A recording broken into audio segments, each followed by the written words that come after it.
Hello everyone, welcome to the Easy Nursing. Today our topic is Meniere disease. So first of all we start from the introduction of Meniere disease. So first described by Prosper Meniers in 1861. तो साल 1861 means 1861 में prosper Meniere करके एक scientist है, उन्होंने मेनियर्स disease करके एक term दी थी. ठीक है. Meniere's disease is a balanced disorder. So what is the meaning of balanced disorder? The balanced disorder is a condition that make you feel unsteady or dizzy. ठीक है. इसमें हमको मोस्टली चक्कर आते हैं, वर्टिगो जैसा फील होता है. So it is a Meniere's disease. So let's start the definition. It is an abnormal inner ear fluid balance caused by a malabsorption in endolymphatic sac or a blockage in endolymphatic duct.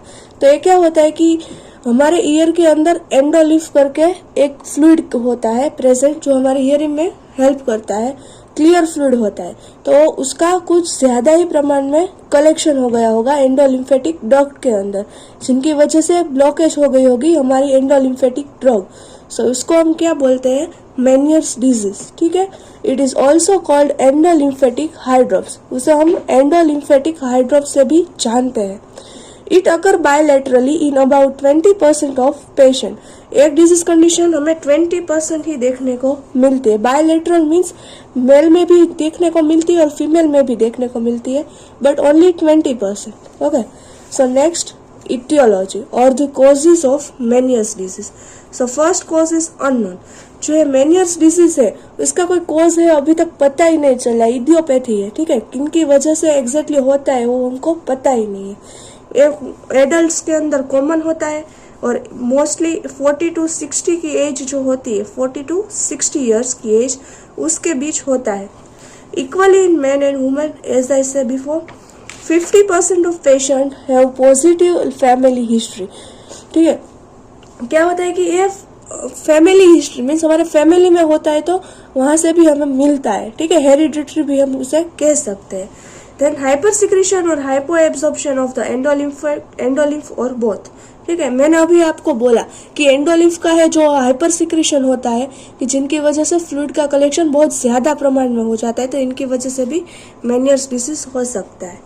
Then deficient membrane permeability. Membrane की जो permeability होती है उसके function कम हो जाता है, तो इसकी वजह से.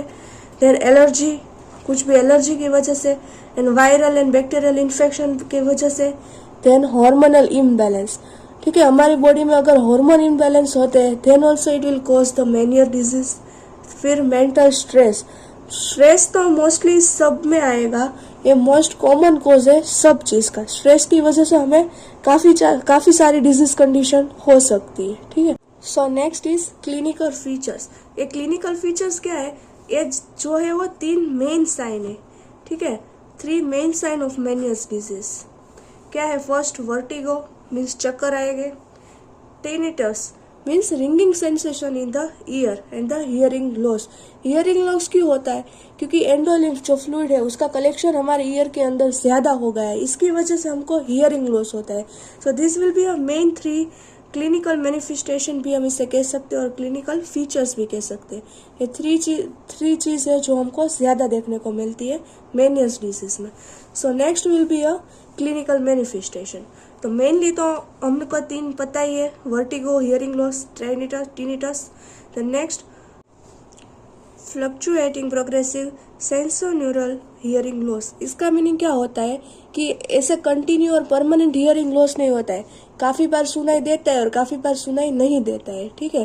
Then tinnitus, ringing sensation in the ear. Vertigo accomplished by nausea and vomiting and निस्टागम्स.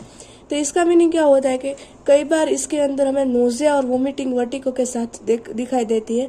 Vertigo last 2 to 4 hours. ठीक है. 2 से 4 घंटे तक वर्टिगो स्टार्ट रहता है, मीन्स ऐसी फील होती है वर्टिगो का. And the followed by dizziness and the unsteadiness. Then warning sign. अब मेनियर्स डिजीज है उसके हो रहा है तो उसके वार्निंग साइन क्या होते हैं?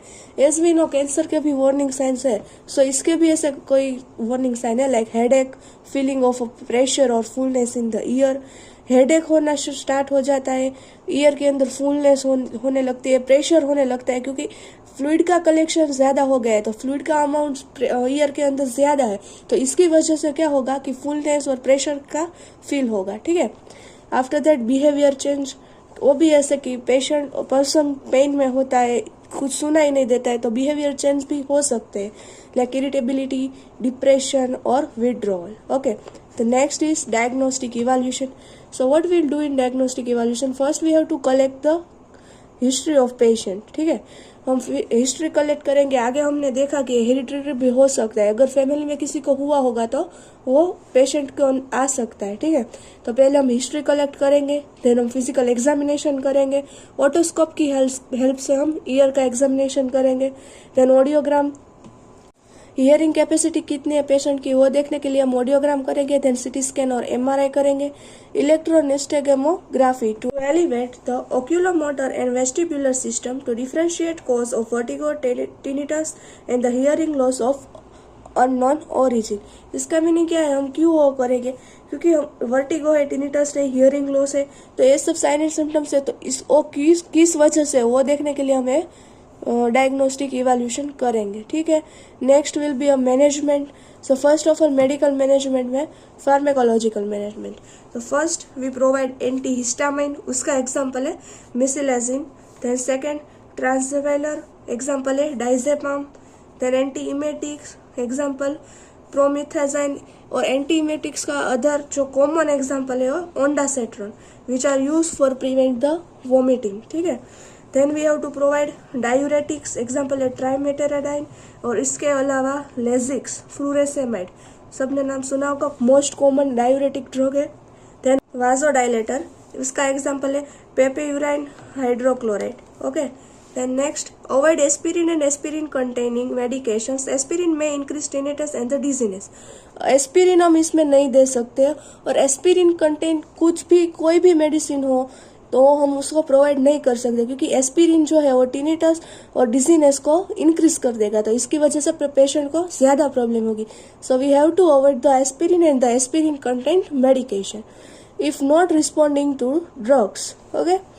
तो हम अगर ड्रग दे रहे हैं और उसका कुछ रिस्पॉन्स नहीं कर रहा है पेशेंट, तो उसके लिए हम एब्लेशन थेरापी करते हैं। Intratympanic injection of gentamicin is being used to cause ablations of the vestibular hair cells, ठीक है। एब्लेशन थेरापी क्या है कि जो एक्स्ट्रा टिश्यूज होते हैं वो सबको रिमूव करने के लिए एक इन्वेजिव प्रोसीजर है, ठीक है, मेनियस डिजीज के अंदर। देन हम उसका डाइटरी मैनेजमेंट क्या कर सकते हैं कि लो सोडियम डाइट, ठीक है, पूरे दिन में 1000 to 1500 mg per day only, ठीक है, उससे भी लेस अमाउंट में हमको सोडियम प्रोवाइड करना है डाइट में, ठीक है। The amount of sodium is a factor that regulate balance of fluid with in the body. Sodium and fluid retention disrupt delicates balance between endolymph and the perilymph in the inner year.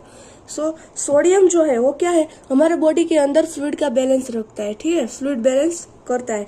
तो अगर वो sodium का level, obviously fluid का level हमारे year में ज्यादा है, ठीक है, तो सोडियम डाइट क्यों हम कम देंगे, क्योंकि ऑलरेडी हमारे बॉडी के अंदर उसका लेवल ज्यादा होगा। सो इसकी वजह से हम उसको डायूरेटिक भी प्रोवाइड कर रहे हैं, ठीक है। सो सोडियम जो है वो रिटेंशन जिसका होना चाहिए, फ्लूइड का रिटेंशन, ठीक है, जो एंडोलिम्फ एंड द पेरिलिम्फ जो कि हमारे इनर ईयर में है, उन दोनों के बीच में बैलेंस बनाता है सोडियम, ठीक है। सो नेक्स्ट विल बी पैथोफिजियोलॉजी, ठीक है। पैथोफिजियोलॉजी में क्या है कि ड्यू टू इथियोलॉजिकल फैक्टर्स, जो हमने आगे कोजेस देखे, उनकी वजह से क्या होगा कि एंडोलिम्फ का जो प्रोडक्शन है वो बढ़ जाएगा ईयर के अंदर, और अगर वो एक्यूमुलेट हो गया इनर ईयर के अंदर, तो क्या होगा कि हमारे इनर ईयर में जो ऑडिटरी और वेस्टिबुलर के जो कैनाल है, ऑडिटरी कैनाल, और उसमें प्रेशर ज़्यादा होगा, ठीक है, और उसके फंक्शंस जो है वो लॉस हो जाएंगे, और उसकी वजह से जो मेम्ब्रेन है वो रप्चर हो जाएगी, ठीक है। तो उनकी वजह से क्या हो सकता है, हमें मेनियर्स डिजीज हो सकता है, ठीक है। So this will be a pathophysiology. क्या है पैथोफिजियोलॉजी कि due to any etiological factor endolymph का प्रोडक्शन ज़्यादा होगा, इस जो अगर एंडोलिफ का एक्यूमुलेशन हुआ इनर ईयर के अंदर, तो प्रेशर बढ़ेगा, और प्रेशर के साथ साथ ऑडिटरी और वेस्टिबुलर के जो फंक्शंस है वो लॉस हो गए, और उसकी वजह से जो मेम्ब्रेन है वो रप्चर्ड होगी, okay. So next we will talk about the surgical management. The first surgical management है endolymphatic sac. First line surgical approach है वर्टिगो को ट्रीट कर, एक सिंपल सेफ और परफॉर्म कर सकते हैं पेशेंट को, कुछ प्रॉब्लम ज्यादा नहीं होगा, एक सिंपल और सेफ सर्जिकल है, सर्जरी है। Through a postorical incision or shunt or drain is inserted in endolymphatic sac and fluid is drained into the subarachnoid space, thus release of pressure on the endolymphatic system in the labyrinth।